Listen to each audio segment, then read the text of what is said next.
Okay, so I'd just like to introduce our first speaker, Sir Harry Bunns. Sir Harry is Scotland's, the former Chief Medical Officer for Scotland. He's also the recipient of a Lifetime Achievement Award for his contribution to public service, and was awarded this by Scotland's First Minister, Nicola Sturgeon. And Sir Harry also advises on the Scottish Government's Council of Economic Advisors, particularly helping out with consulting and advising on inequality and deprivation. So if we could all put our hands together for Sir Harry.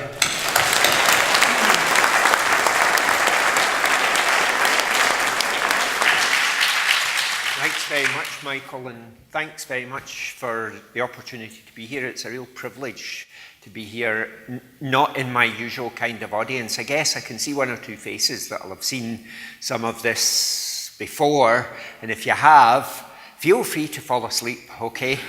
I won't take it personally.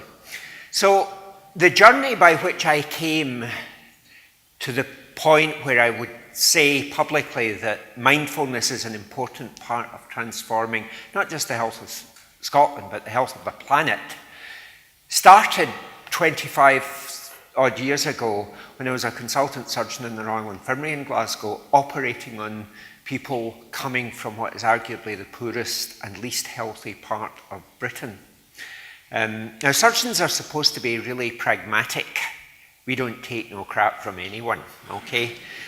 But it was very clear to me that the conventional explanations for the ill health, the fact that they smoke too much and drink too much and so on, just didn't explain what was going on in that population. And that was the start of a journey that led me to try and understand what actually is going on in the bit of the population that suffers most from inequalities in a number of respects, and indeed what we could do to make the planet a better place. Now, that's the World Health Organization definition of health. And what I did as a surgeon was cut bits out of people. What the health service does is try to pursue the absence of disease or infirmity. We focus all our attention, we have this huge juggernaut of an organization that tries to treat disease or prevent it by things like immunization and so on. We spend very little time on the first bit of that, ensuring wellness. And how I describe myself now as a doctor who's more interested in wellness than illness. What is it that creates wellness is basically where I've come to. And there's lots of things that will do it, and mindfulness is part of that, but it's fascinating to see the science that underpins it. I come to this from a scientific perspective, and not an ideological one or anything, and that's what makes me useful to the First Minister, because politicians get objective messages from me. So let's first consider, the first point in trying to understand what was going on with the health of Scotland was to try and answer the question, are we really a basket case? Are we actually the sick man of Europe, as the newspapers like to frame us? And this slide shows life expectancy in 16 Western European countries going back to 1851. Okay, 160 years worth of data here. You can see the impact of the Second World War. You can see the impact of the First World War. You can see the impact of various bits of Franco-Prussian, Austro-Hungarian nastiness in the 19th century. But you can see that for most of that time, Scotland was at about the European average. It was the middle of the pack. It's only in the last few decades that we have drifted to the back of the pack. The rest of Europe has overtaken us. Why? What is it that has created this? Well, if you go back to 1950, that's the rate of growth in life expectancy in the richest 20% of the population. And that's the rate of growth. This is the rate of growth in life expectancy in the poorest 20% of the population.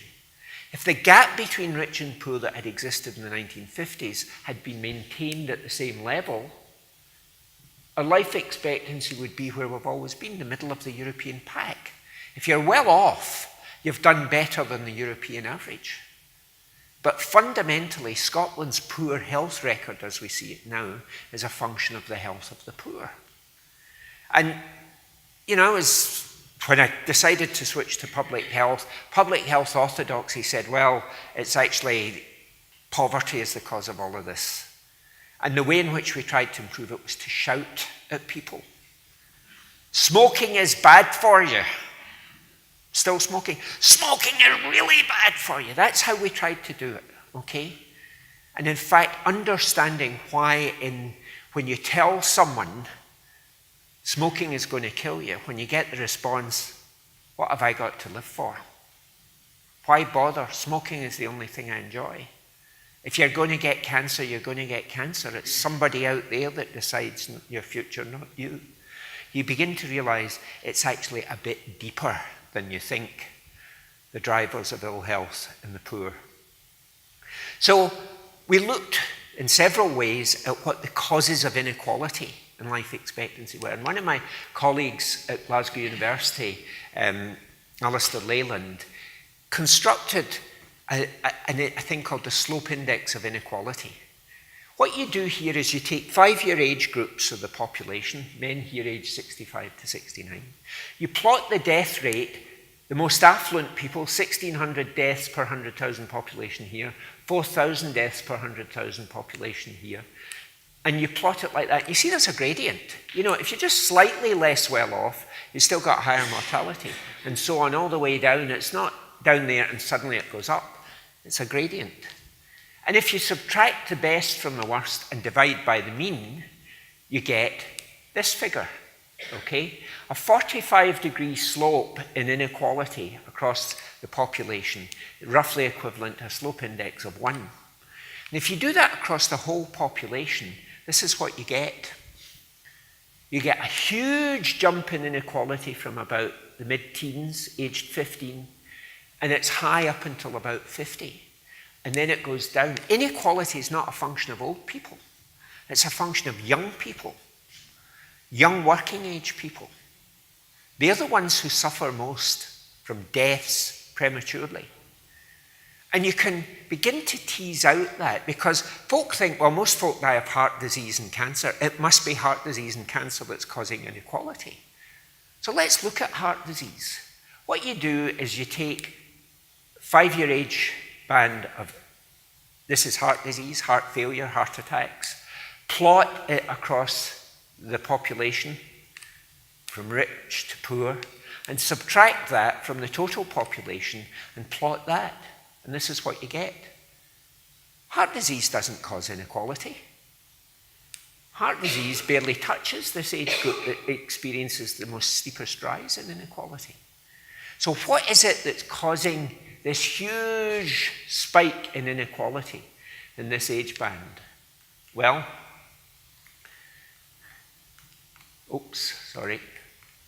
it's drugs, alcohol, suicide and violence, assault and accidents. Drugs, alcohol, suicide and violence in here. We're not going to fix that by reducing the saturated fat content of the Scottish diet. Okay? This is psychosocially driven, and the remedies have to be psychological and social. It's about finding out what is driving so many of our young people into that kind of state and reorientating them in whatever way is necessary to re-engage them in life. And if you look at the time course by which this has emerged, what we've done here is we've looked at death rates from alcoholic liver disease in our 16 Western European countries. The countries with the highest mortality, it could be a different country every year here, but most of this is France. Country with the highest mortality is here. Countries with the lowest mortality is the bottom line. The average death rate in Western Europe is there. And from 1950 to 1970, Scotland had one of the lowest death rates from alcoholic liver disease in Europe. The idea of Scots as happy drunks is a myth, all right? We were very abstemious. In the 1950s, who drank? Men drank. What did they drink? They drank beer. When did they drink it? The end of the working week, Friday nights. Okay? And that was it. They drank it in the pub. From 1970 to 1990, however, it went up a bit. Began to get a bit more of a problem, but was still significantly below the Western European average. Of our 16 countries, we were 9th highest. And then from 1990 to 2005, that's what happened. For both men and women, that's men, but men and women. Now, since then, men have come off the top a wee bit, but women still have the highest death rate from alcoholic liver disease amongst those 16 Western European countries.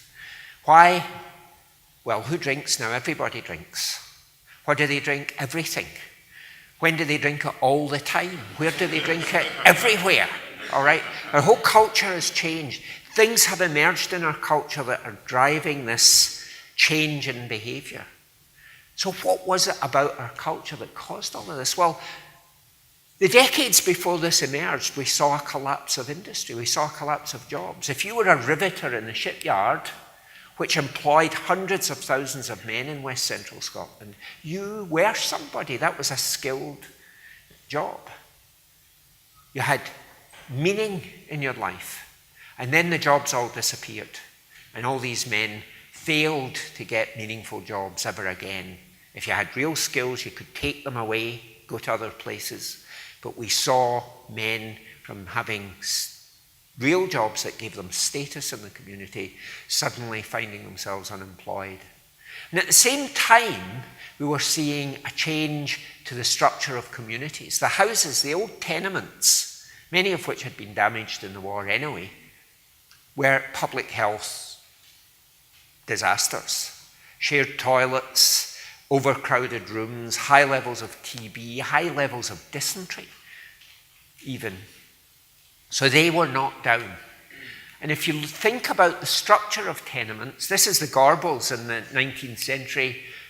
The thing that's sticking out there is the people. There's a community. They're out in the streets. The kids are playing. The adults are out there with them. Bridgeton Cross, a big space where people could gather. New Year's Eve would see that place crowded and so on as people rejoiced in community. And often what held the community together were the women. If in the tenement there was a young mother who was struggling with knowing how to bring up a new baby, the women would help.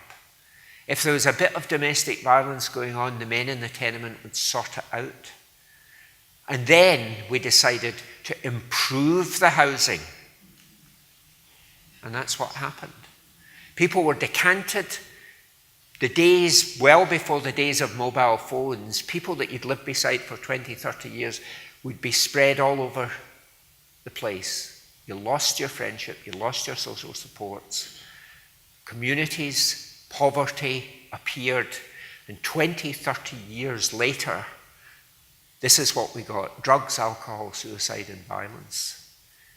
The way I characterize this, I don't like this term, the Glasgow effect. There is nothing special about Glasgow. Glasgow just got austerity 40 years before anyone else. And we're still living with the consequences. So, when this began to dawn on me, the next question in my mind was, but people die of molecular events. People die because blood clots in their arteries, or they die because their DNA gets damaged. What's the link between these social circumstances and the physical consequences? So the summary is that, if this emerges and the psychosocial drivers, the first thing we've got to do is we've got to try and understand what well-being is. And well-being is not about health in the conventional sense. It's about success across the life course. It's about creating within society success at school, in employment, in avoiding offending behavior, in being a productive member of society and being connected across society and contributing to that society. So once you start to think about it in those broad terms, you begin to be able to pick up all sorts of thoughts as to where that might come from. And this term began to float into my consciousness at that time: salutogenesis. Pathogenesis is what doctors describe as the causes of disease, pathology, the genesis of pathology. Salus was the Roman goddess of well-being. She was also the Roman goddess of safety. which is an interesting link. You need safety to feel well.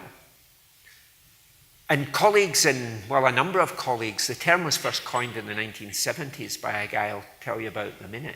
But colleagues in the Nordic School of Public Health have brought together 25 different theories here about that they talk about as contributing to the generation of health and well-being. And, I have to put my hand up and say I haven't actually read them all. Ecological system theory is sitting on my bedside table just now, and I can't quite bring myself to get into it. But if we pick out one or two of them, for example, Emily Werner was an American psychologist who talked a lot about resilience. She studied the health of children who were brought up in a particular island in the Hawaiian archipelago, and 70% of these children were damaged by the alcohol, the domestic violence, the child abuse, and so on that took place in that community. But 30% did well. And what she said was the characteristics of those children that did well was their personality. They were positive and outgoing and optimistic. And in Glasgow, when we looked at personality types across the socioeconomic spectrum, if you live in the East End and score high in Isaac's personality inventory for extraversion, you're as healthy as if you live in Bearsden. Now, I spoke to the professor of psychology about that, and he said, don't ask me what that means. Nobody knows what Isaac's extraversion score means, what it's measuring. But we kind of know what that means. Positivity and optimism. Secondly, if you have one significant family member that will help you and support you, that's a good sign. And if you live in a supportive community, people you can trust, people you can be friends with, then that's a good sign. If you engage with that, that's a good sign for your future. Corey Keyes talks about flourishing. Flourishing, again, the happiness comes in. It's having a sense of purpose in life, having a sense that you can control yourself in the pursuit of that purpose, a degree of mastery, a degree of self-acceptance, self-awareness, a sense of personal growth, sense of the future. I want to live till I'm 90 because I have things to do, is that kind of thing. Whereas the guys I saw in the Royal Infirmary, what have I got to live for? A sense of autonomy, an internal locus. I am in charge of my own fate. Therefore, I will make decisions about alcohol, about the way I live my life, etc. And the guy who really began to make this sensible for me was Aaron Antonovsky, an American sociologist who studied the health of adults who had, as children, had been in concentration camps. And like Werner, he found that 70% of those children, those adults who'd had a bad experience in childhood, were actually pretty damaged by it. 30%, however, did well. And his conclusion out of talking to them all was that the ones that did well had acquired this thing that he called a sense of coherence. A sense that the world was structured, predictable, and explainable. They could take in the events round about them and make sense of them. And not only could they make sense of them, but they felt they had the confidence, the internal resources to meet the demands posed of them. This is Werner's resilience. And thirdly, that they saw those demands as challenges that they wanted to engage with. But the really interesting point, and I remember reading this passage in his book because I sat bolt upright. What he said was, unless you find the social and physical environment to be these things, understandable, manageable, and meaningful, you would experience a state of chronic stress. And it was those two words that made me sit up. Because I was a surgeon. The job of a surgeon is to create acute stress in people. That's what a surgical operation is. It's an acute stress. And the body's stress response is a vital part of healing. When you are injured, and a surgical operation is an injury, the body produces cortisol, it produces inflammatory markers, it produces immune responses that allow the body to heal. And after 2 or 3 weeks, as the body heals, all of these things return to normal. What Antonovsky was saying was that you damage someone in childhood, you switch on the stress response, and it remains elevated for the rest of their lives. And I thought, wow, that's the link between the psychological one and the molecular one that kills you, ultimately. And when you look for evidence of chronically elevated stress responses, you find it in every single, literally thousands of studies out there. This is Canadian data from orphanages. The number of months that a child is in an orphanage correlates significantly to the level of stress, the stress hormone cortisol. Something very stressful to a child from being separated from a single significant carer. No matter how good the orphanage care is, that's a stressor. Adults in an occupational hierarchy, this is the civil service. Your cortisol levels are always highest in the morning and they gradually go down before bedtime. So this is a daytime cortisol profile. Civil service is very hierarchical. The least stressed person in the civil servant, in any civil service hierarchy, is the permanent secretary. They used to love it when I told them that. The lower down you go, the higher the stress levels. Why is that? Well, at the top of any hierarchy, you're in command. You've got control. If a minister asks a permanent secretary to do something he doesn't fancy doing, what does he do? He gives it to the next guy down the line, who will give it to the next guy down the line, who will give it to the next guy down the line. Eventually, all the rubbish in the Scottish government that no one wanted to do landed on the desk of the chief medical officer, who was permanently stressed, okay? Control correlates with stress. And you can even see this at whole country level. Colleague at University College London, Martin Bobak, 10 years after the fall of the Berlin Wall, went around countries of the former Soviet bloc asking the population, how much control do you feel you have over your life?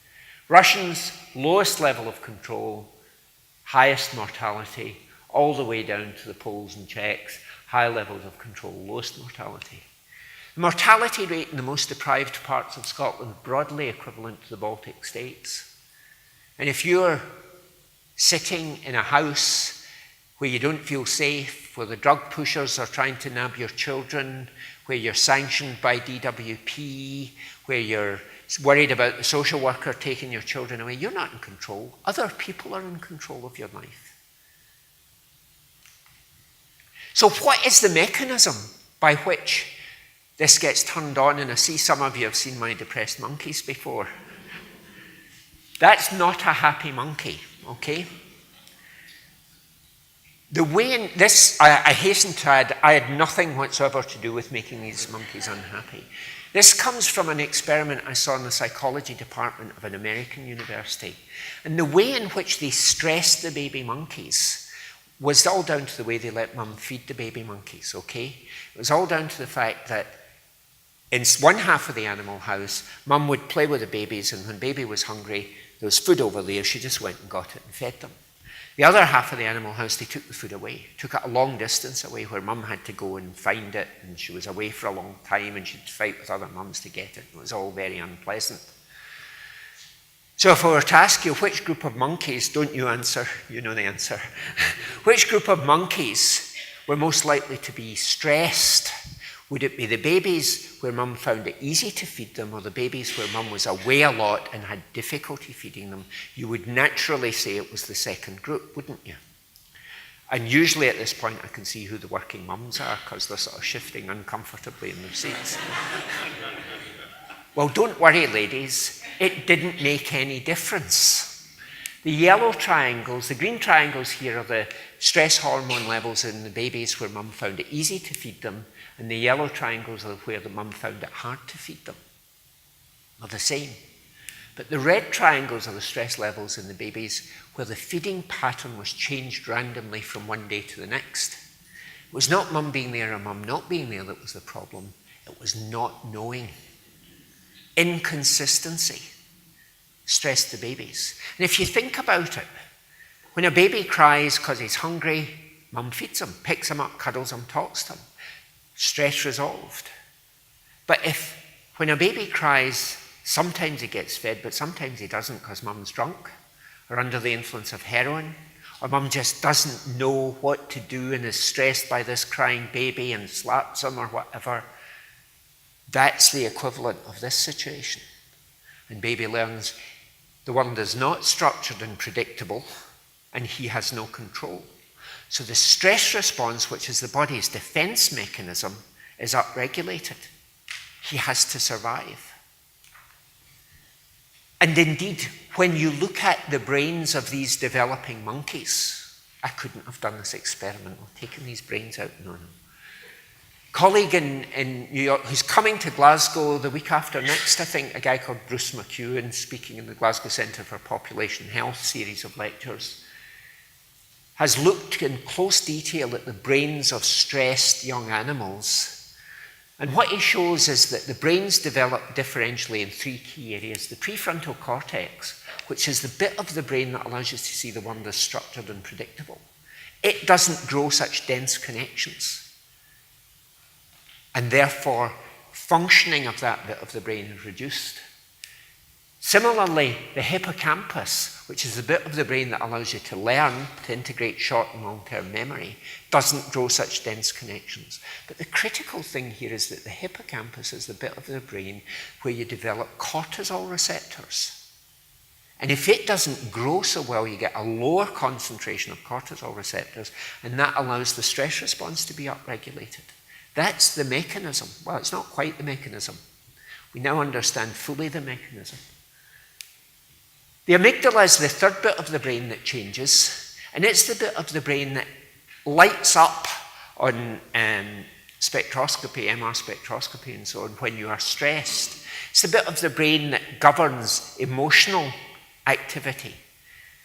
So these stressed babies are less well able to understand how they should respond in social circumstances, less well able to learn, and they are emotionally up to high dough. They're more likely to be anxious, fearful, aggressive. And when I talk to teachers, you can see teachers nodding because they recognize S2 boys in their class. You know, don't quite know how to suppress inappropriate behavior when stressed. And this is, you know, that's a picture of the density of brain cells at birth. Explosive growth in the first few years of life, and then there's pruning of all these connections as you get up towards puberty because a lot of them are not being used. The connections that are laid down in the first few years of life, if they're not used, they get pruned back because cell connections like that are energetically very expensive. You know, body spends a lot of energy on your brain. So if you don't use it, you lose it. And when we look at the density of white matter in the brain, these are the brains of children from Romanian orphanages who are just plonked there and got no human contact. Significantly less dense brain matter compared to normal children. And these are orphans who were adopted and so on. They were able to recover, but the poor kids that were left unstimulated. So the experience in early life is hugely important in determining what the outcome is going to be later on. And we decided that we needed to look at that in some detail just to make sure that it was actually happening out there. This is a brain of a Glaswegian, okay? We decided to go out and get volunteers, and we thought, well, maybe folk won't want to have their brains scanned, but see when you go to East End and say, you know, can we scan your brains? Aye, that'd be great. I want to know if I've got one. You know, that genuinely was the response. And this is the hippocampus. You can measure the volume of the hippocampus and so on. And what we found was exactly what Bruce McEwen found in his animal experiments. The volume and density of these bits of the brain change according to socioeconomic status. And the functioning changes similarly. The mechanism by which the hippocampus fails to produce the cortisol receptors is also now understood. This is the molecular biology of a hug.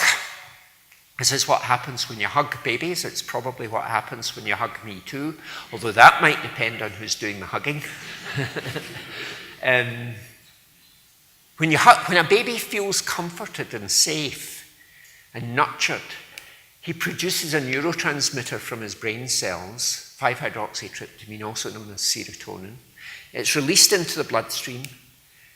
Transported in the bloodstream, cell wall has a transport mechanism that picks it up and transports it into the nucleus.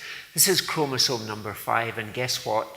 There is a gene on chromosome number 5 that is activated by this happiness neurotransmitter to produce the cortisol receptor. Hugging babies gives it the equipment it needs to suppress its stress response.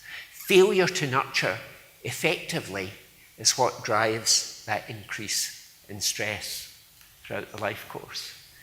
And interestingly, a study produced from America a couple of years ago, at a time when we're hearing from George Osborne and so on that the NHS is becoming unaffordable and we have to privatise it, which incidentally I think is a sure way of making it unaffordable, what this study showed was that child maltreatment in the US, they calculated the annual cost of that is $124 billion, which is probably the same as the total cost of managing diabetes in the health service. Now, should we rather do? Put billions of pounds into drug companies or encourage a bit of loving kindness for our children?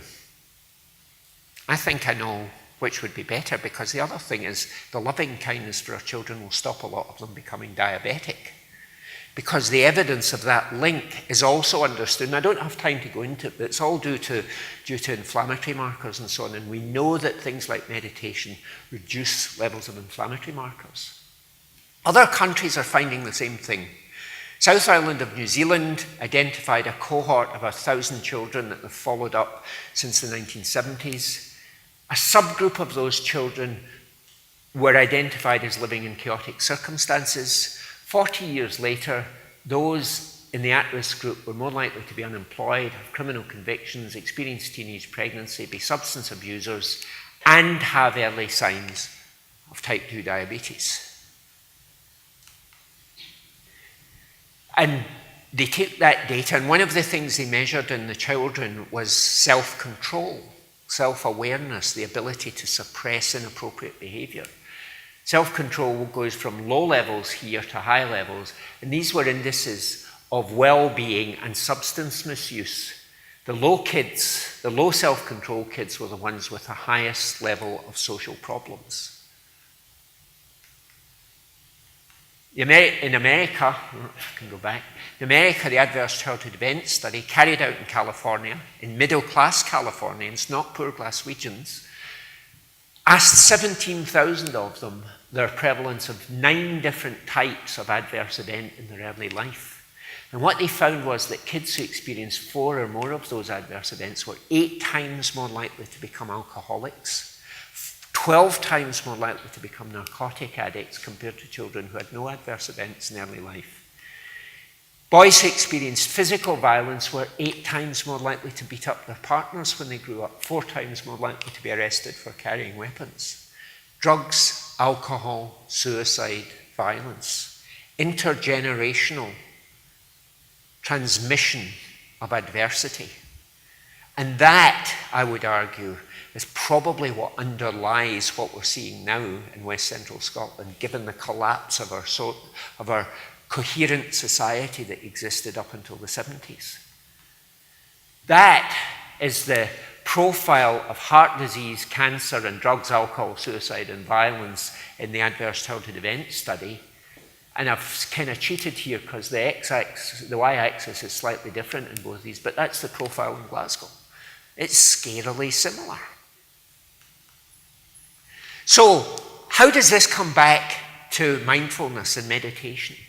Well, it's all down to the balance in activity, we think, between the prefrontal cortex, which suppresses inappropriate behaviour, and the amygdala, which increases emotional lability. You've got this interplay here, and when you are provoked or stimulated, what you do is you sense it, you process what's going on, and you appraise what that means for you, and then what happens depends on whether or not your brain, the prefrontal cortex bit of the brain takes over or the amygdala takes over. If that's less effective than that, then the response might be, who are you looking at, Jimmy? Wallop. Okay? If So the kids that we've identified as having poor growth in the prefrontal cortex are the ones that are more likely to end up in jail, basically.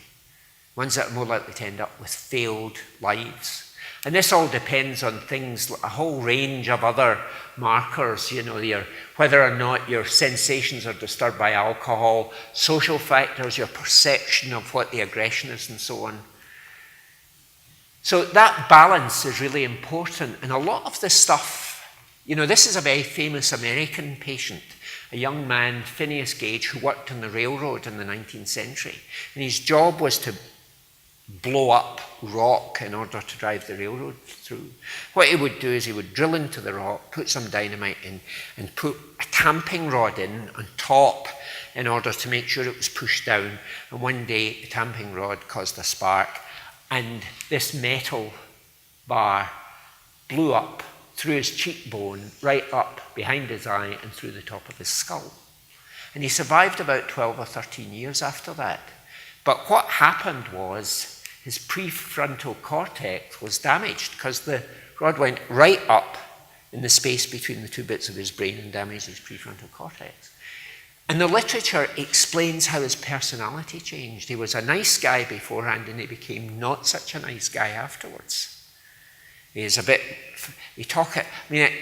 depends. Apparently he wasn't as bad as the literature says he was. But he lost his job because he became foul-mouthed and aggressive and so on. And interestingly, he went down to Chile, where he got a job driving a stagecoach between Valparaiso and Santiago. Now, I've done that. I've not driven a stagecoach, but I've driven a car between Valparaiso. It's about 100 miles. It's a long journey. It's not something trivial. And over the course of the next dozen years, his personality returned because of the rigor and the memory and so on that was involved in all of this. He improved this, which is a very hopeful sign. But a lot of work that's been done since that time confirms the importance of the prefrontal cortex. And if you look at the impact of mindfulness on the brain, and if you're interested in this, the literature's huge on this, and some of it's quite confusing. But this appeared in Nature just a few months ago. And it looks at all the evidence that exists for, these are 3 prefrontal cortex things that deal with self-regulation of emotion, attention, self-awareness. Then the insula, that is another bit of the brain that seems to strike the balance between prefrontal cortex and amygdala activity. And the amygdala itself, what they have shown, what this review said, the evidence is very clear. Mindfulness enhances activation of the prefrontal cortex, the bit of the brain that suppresses violence, suppresses anger, and so on, is enhanced in its activity, and the bit of the brain that enhances the tendency to violence and emotional activation is decreased, particularly on the right side. In fact, the volume, the size of the amygdala on the right side of the brain appears to shrink in practitioners, long-term practitioners of mindfulness. So we have a clear link here that shows that this particular intervention changes the structure and the function of the bits of the brain that are associated with poor outcomes and failed lives. I hesitate to say it's a no-brainer, but you know what I mean. It seems very important that this will play a part in rehabilitation of some people. So, instead of talking about health improvement, we recognize that people who live in a fair society, we need to continue to work to create a fair society, because I don't think we've got one yet. We need to make sure that people who live in that society can participate fully and bring their talents to the benefit of that community. And we need to feel that the individuals are in control of their lives. And mindfulness plays a significant part in that. The public health orthodoxy is that poverty causes all of these problems. If you think about it, poverty is much a result, a consequence of these problems as a cause, because what happens here is you get chaotic early years, an increased risk of mental health problems in childhood, an increased risk of failure in education. It drives me nuts that schools, when faced with children who behave badly, exclude them from school. I was given a talk in a high school in Glasgow recently, and they told me about a boy who was persistently truanting. What was the solution to that? Yeah. He's cheering as he gets excluded from school. So if you fail at school, you're much more likely to be workless, you're much more likely to be poor, you're much more likely to get in a fight and end up in jail. And whenever I go into Polmont, I ask these young lads, what are you going to do when you leave school?